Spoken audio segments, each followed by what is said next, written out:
Oi, gente, boa noite, pessoas queridas que estão aqui assistindo. Mais um dia de quarentena literária, né? Esse projeto bonito do Luiz Andrioli. Muito obrigada pela oportunidade de estar aqui falando de literatura, ouvindo também outras escritoras e escritores falarem de literatura, todas as noites maravilhosas. Então tem sido muito legal, assim, vai continuar. Até sexta-feira a gente tem mais ainda quarentena literária. E quem sou eu? Né? Essa pergunta agora, nesse momento, não, é só para dizer meu nome. Eu me chamo Daniele Resch, escrevo uma escrita incipiente, né? Estudo e me investigo para poder aprimorar cada vez mais. E nesse processo e nesse projeto também, eu acabei me aproximando, né, e fazendo parte de dois coletivos, o Mulherio das Letras e o Coletivo Marianas, que a gente faz isso, a gente faz essa disseminação das literaturas feitas por mulheres, dá um suporte e também busca o reconhecimento político e social, né, dessas literaturas. Gente, é a primeira live que eu tô fazendo na minha vida, tá? Então, eu não sei se eu vou conseguir interagir, eu não sei como que vai ser, vamos tentar, vamos ver como é que vai ser isso. Mas, de qualquer modo, tá sendo sensacional. Bom, eu vou me concentrar na obra poética dela mesmo, assim, a literatura, a prosa, eu ainda não tenho assim tanto engajamento, mas estou super curiosa depois de ter estudado, estar estudando para fazer a live para vocês, me deu um engajamento maior. Então, meu próximo projeto é falar sobre ler, né, a prosa dela. Ai, tô um pouco nervosa também, tá, gente? Não reparem, mas depois melhor.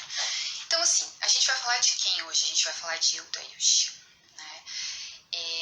Poeta, ficcionista, dramaturga, cronista, né? Uma mulher livre, uma mulher desbocada, cáustica, né?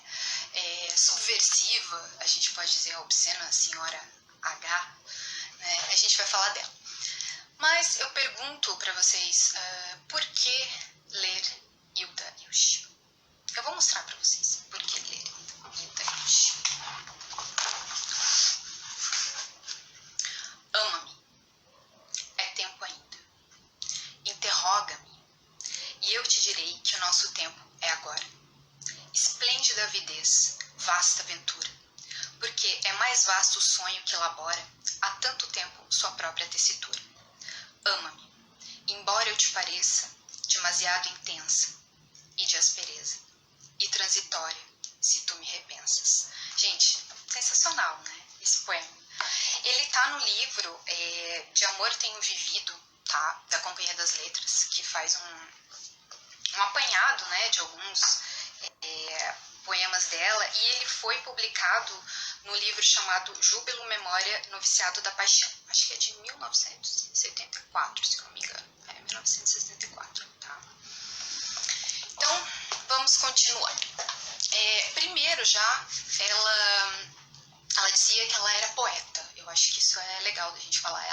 Ela não queria ser chamada de poetisa. Ela falava que lembrava uma moça frágil, fragilidade. E então ela dizia que ela era poeta. Eu acho que tem isso, né? Poeta tem uma potência, assim como a obra dela tinha, né?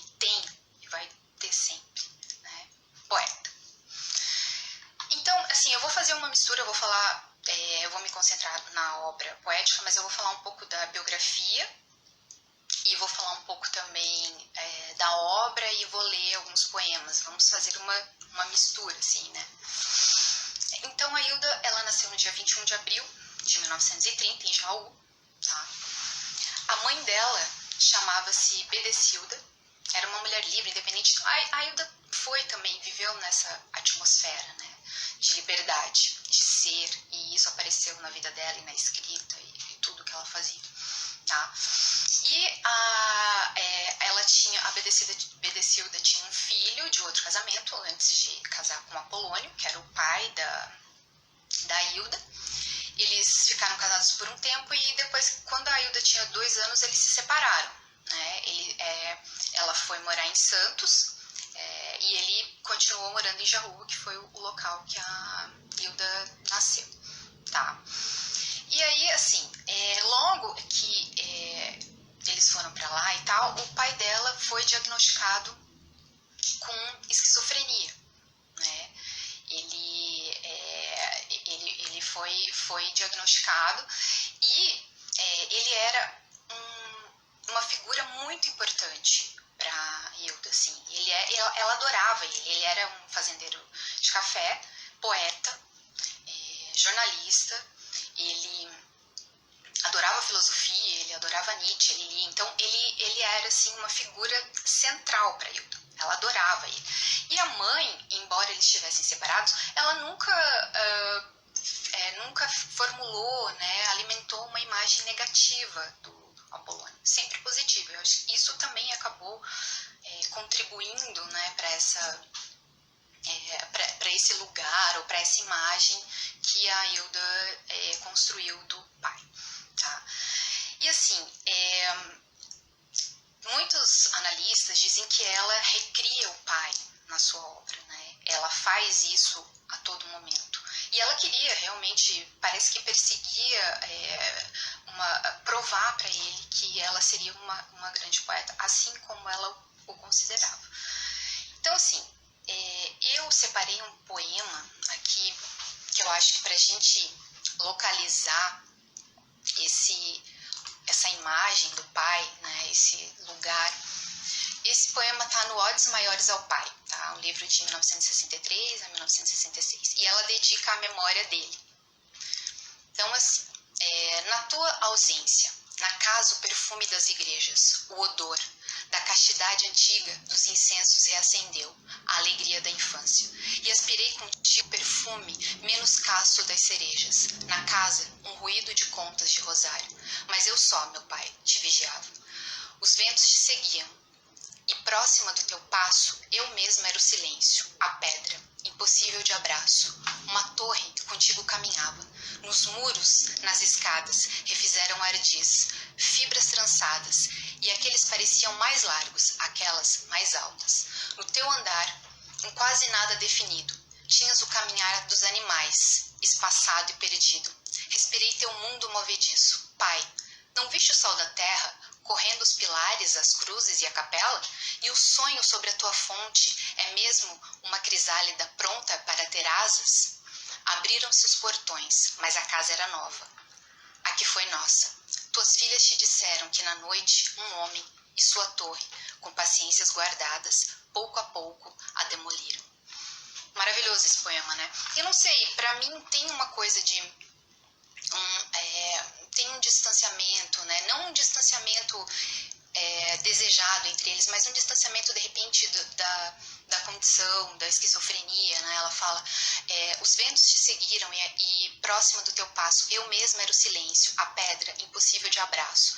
Então, me parece um poema que representa essa imagem, esse desejo de estar perto do pai e de que até ele se orgulhasse dela, né?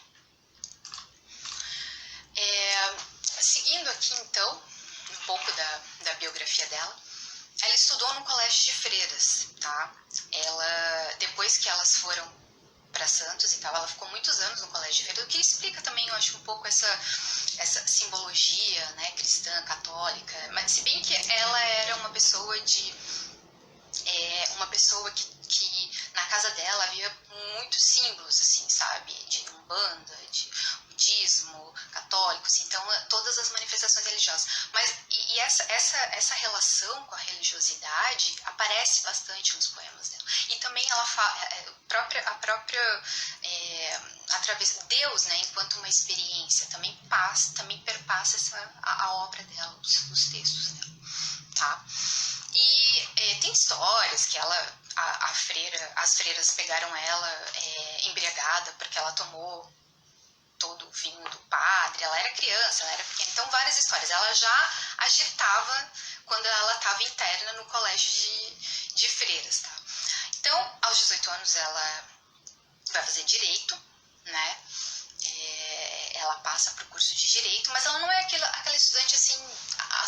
dedicada, ela estava mais interessada, na verdade, em fazer poesia, em ser poeta, em ser escritora. Isso ela estava muito mais interessada. Mas lá, quando ela estava lá em São Paulo, ela participava dos círculos de artistas, de intelectuais, ela tinha uma vida boêmia, ela saía, ela frequentava festas, ela ficou amiga até da Lígia Fagundes Telles nessa época, né? Inclusive, ela teve um romance com o Vinícius de Moraes nessa época, e ele era casado, né?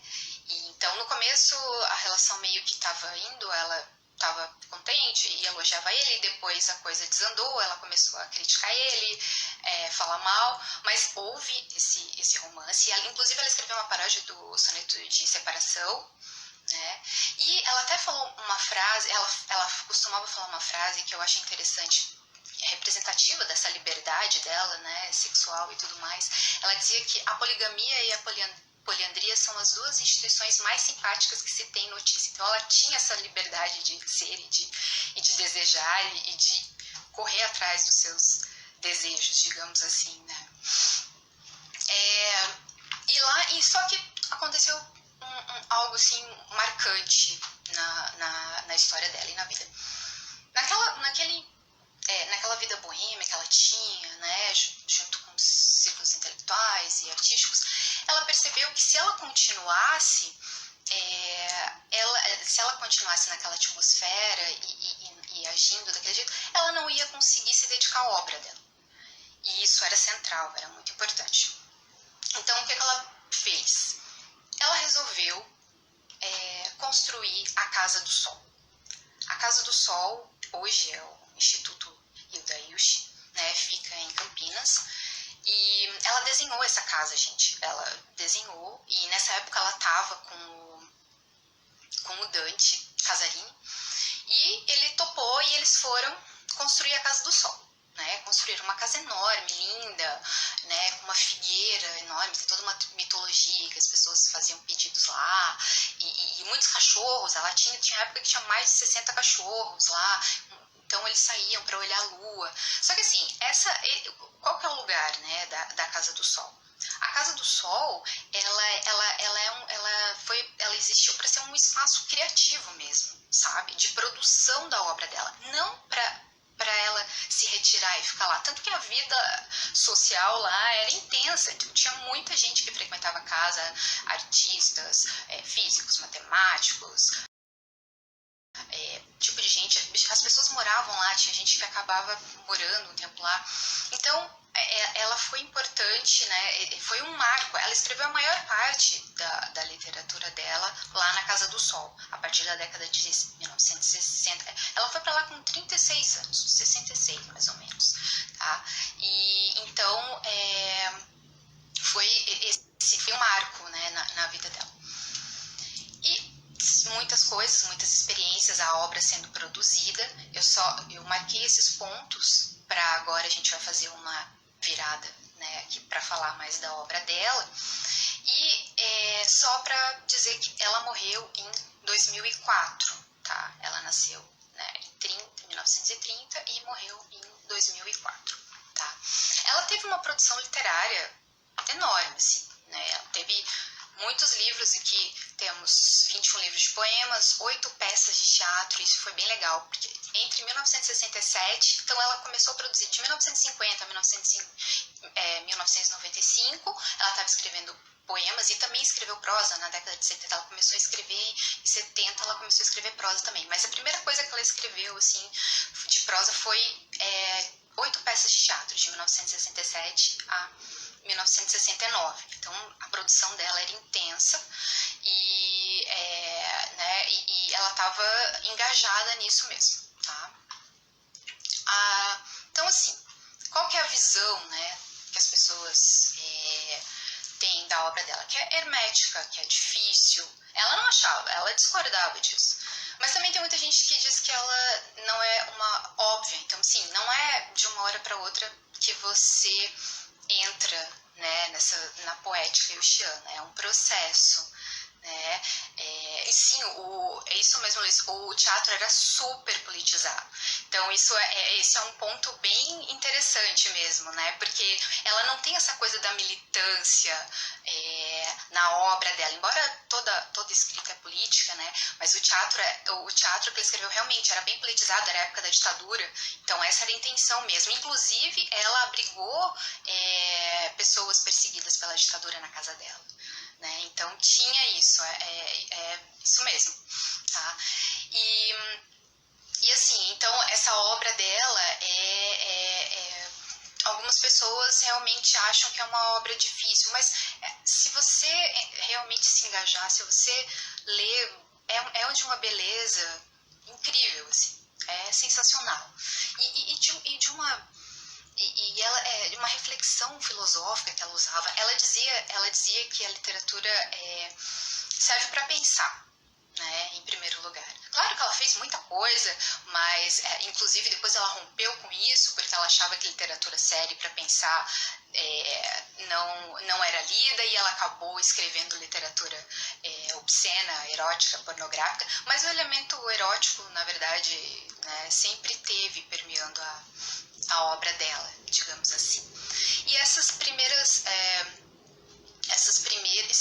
poemas, esses primeiros livros se inseriam numa tradição mais lírica. Acho que a lírica sempre teve, né, na obra dela. Assim, depois ela foi se expandindo e trazendo muitas imagens poéticas, né, e a coisa da sonoridade aumentando, mas sempre teve. E inclusive, assim, tem um livro que tem trovas, né, cantos medievais de intensa adoração ao amado. Então tinha muitos, até no começo ela sofreu críticas também, porque havia um lirismo exacerbado, tá? Mas é importante dizer que ela se ressentia da obra dela não ser lida. Ela produzia muito, existia uma relação tensa com o mercado editorial, né? Ela era publicada por pequenos editores e pequenas editoras, né? Mas ela se engajava para popularizar, ela queria ser lida. Em 2001, a editora Globo, acabou publicando a obra dela em livros, né, em coletâneas, e ela ganhou prêmios também. Ela foi homenageada na Flip em 2018, né? E a Companhia das Letras também reuniu a obra poética dela e a prosa em 2017 e 2018. Então, mais próximo de quando ela morreu, ela começou a vivenciar essa coisa de ser lida e da obra dela ser conhecida. Tem temas, algumas pessoas falam em temas que atravessam a obra, né, da Hilda. Deus, morte, desejo, o humano e o animal, a lucidez e a loucura, a finitude e a transcendência. Algumas pessoas falam em temas, tem uma certa crítica, depois eu vou falar um pouquinho disso, dessa crítica de não qualificar como tema. Mas eu queria aqui ler um poema sobre se a gente for pessoa de tema, sobre essa questão do desejo, né, do erotismo, do desejo que acaba escorrendo da obra dela e dos poemas dela. Tem um poema que está no Trajetória Poética do Ser, um livro de 1967. Há certos rios que é preciso rever. Por isso volto, Ricardo, àquelas margens, onde na sombra um verde descansava e um canteiro de limo sob os nossos pés. Adiante desaguava. Volto, seguindo a viagem, de mim mesma, e aos poucos convergindo, oculta, vária, até fechar um círculo e entender essa asa de fogo sobre as coisas. Talvez neste canto eu te direi das estreitas passagens, do lodo convulsivo dos ancoradores, dos funerais que vi, para chegar à luz da primeira paisagem. Meus olhos deram volta à ilha. Sigo pelos caminhos, transfiguro-me. Sei que um igual destino eu já cumpri, e ao mesmo tempo, em tudo, me descubro, casta e incorpórea. Sou tantas. Tantos vivem em mim, e pródiga, descerro-me,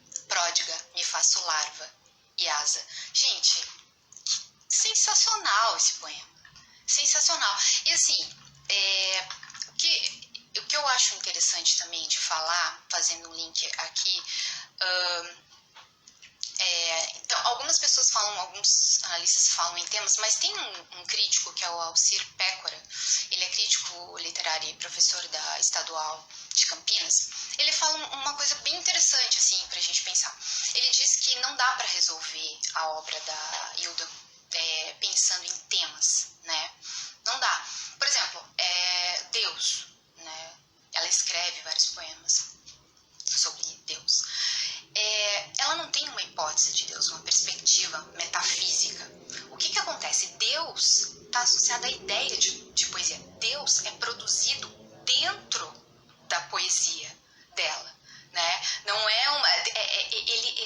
essas experiências, esses atravessamentos, não temas, ele não chama de temas, eles estão na base do processo de criação poética dela, né? Você entende? É criado dentro do próprio poema.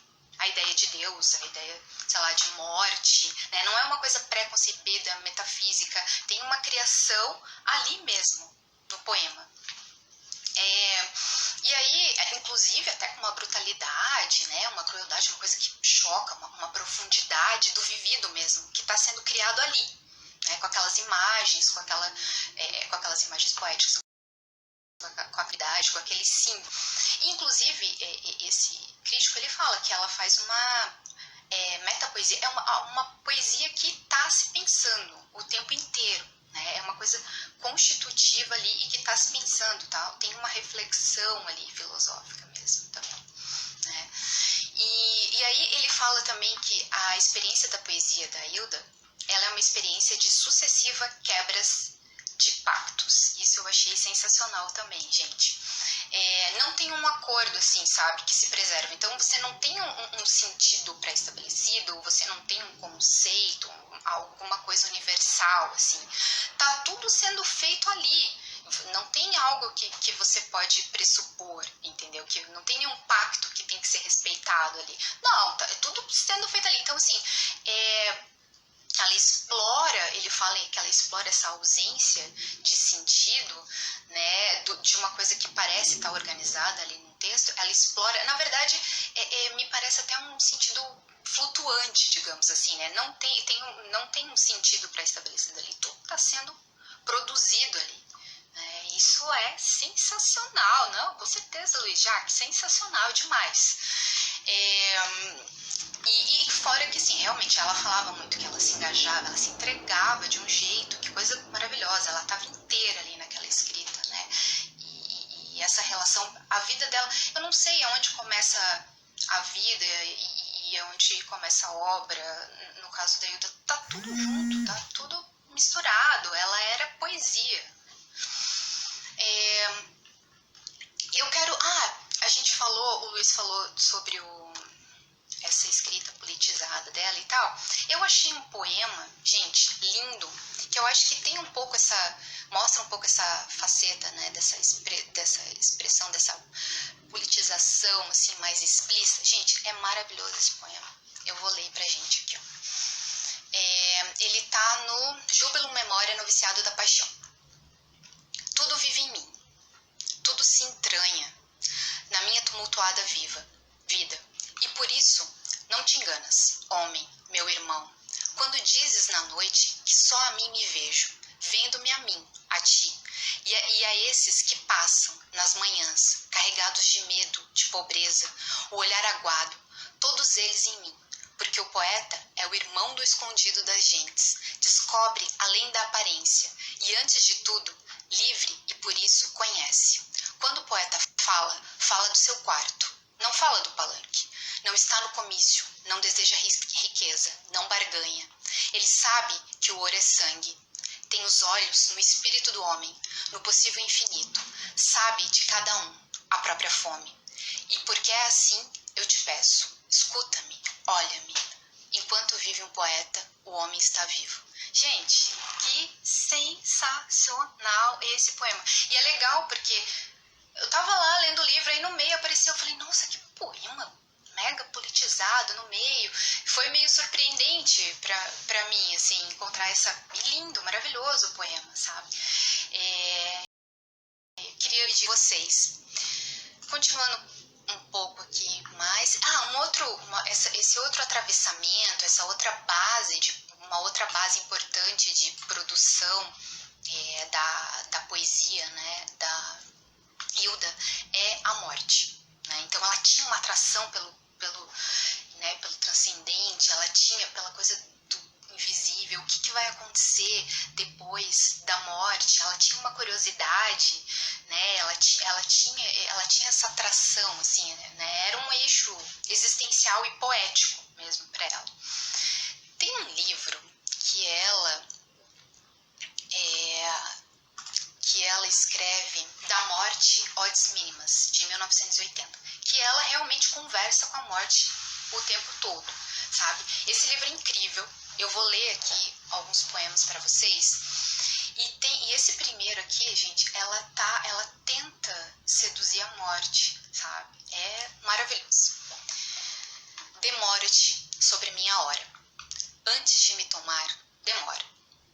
Que tu me percorras, cuidadosa, etérea, que eu te conheça, lícita, terrena, duas fortes mulheres, na sua dura hora.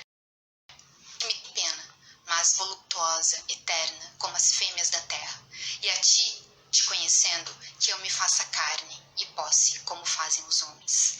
Nossa, gente, sabe, sensacional, essa seduzindo, né, pra adiar a vinda da morte, porque assim, eu acho que tinha um pouco de uma ambiguidade, assim, ao mesmo tempo que ela tinha curiosidade, mas ela também gostava muito de viver, de usufruir da vida, e tinha também uma coisa de, realmente a existência, a condição humana, ela é pesada, né, então assim, embora tivesse isso, mas ela também gostava de desfrutar dos prazeres da vida, e de viver, de estar viva, e ela gostava de escrever, então acho que tinha aí uma ambiguidade ou uma ambivalência da parte dela em relação à morte e à vida. Tem um outro aqui também, que ela especula como é que a morte, né, ela fica tentando descobrir como é que a morte virá. Turte da mínima, como virás, morte minha? Intrincada? Nos nós? Num passadiço de linhas, como virás? Nos caracóis, na semente, em sépia, em rosa mordente. Como te moldurar, afilada, ferindo, como as estacas, lambendo, como me tomarás? Também, né, que ele se questionando a respeito de como que a morte virá. E também tem um outro poema que fala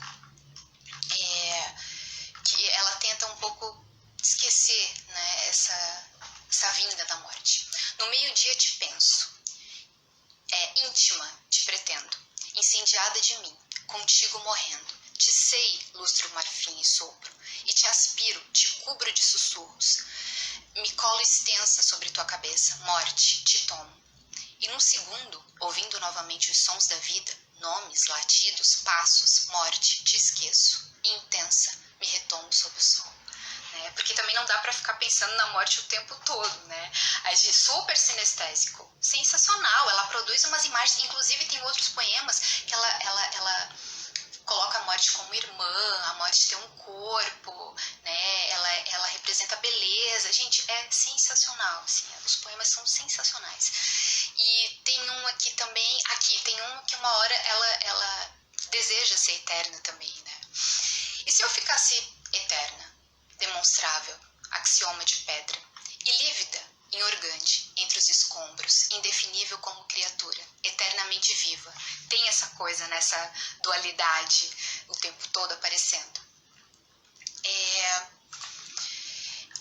Então, assim, vocês veem que tem um erotismo, né? Tem uma dança aí com a morte. E nos outros temas também, quando ela fala de Deus, ela fala da loucura, ela constrói imagens poéticas, assim, sensacionais, sabe? Maravilhosas mesmo. Então, vale a pena se engajar na obra da Hilda, sabe? Quem não conhece, né? Eu falei um pouco hoje, mas pouquíssimo, tem muita coisa.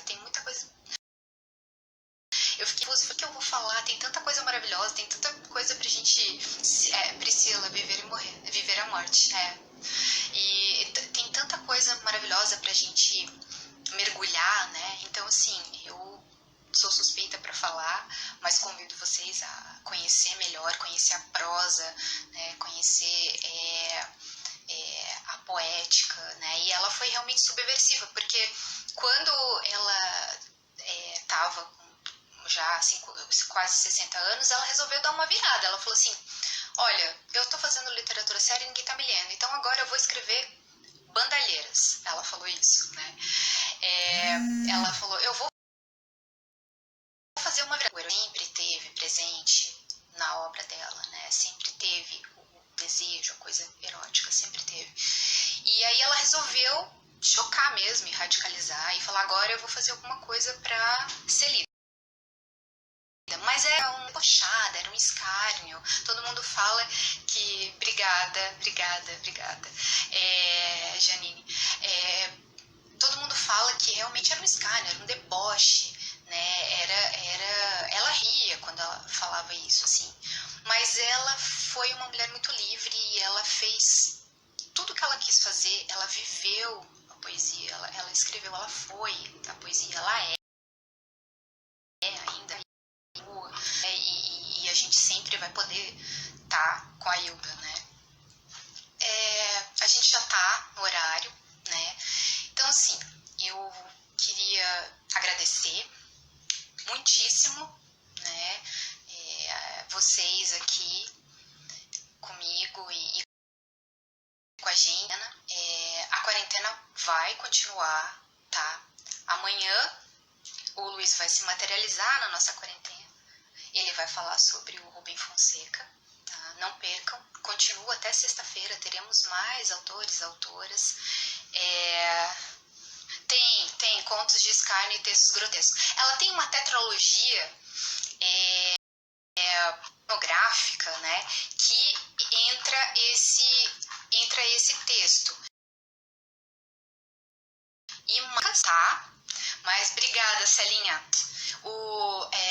Tem o Bufólicas, que é um livro de poemas eróticos. Na verdade, são fábulas, assim, né? Que ela produz uma erotização, mas ela coloca apelidos, né, para os órgãos sexuais. É uma coisa mesmo de ironia, mesmo, de escárnio que ela faz. Então, tem o Bufólicas, o Caderno Rosa de Lori Lambe, Contos de Escárnio e Textos Grotescos, que o Luiz falou, e Cartas de um Sedutor, também, que faz parte dessa tetralogia dela, tá?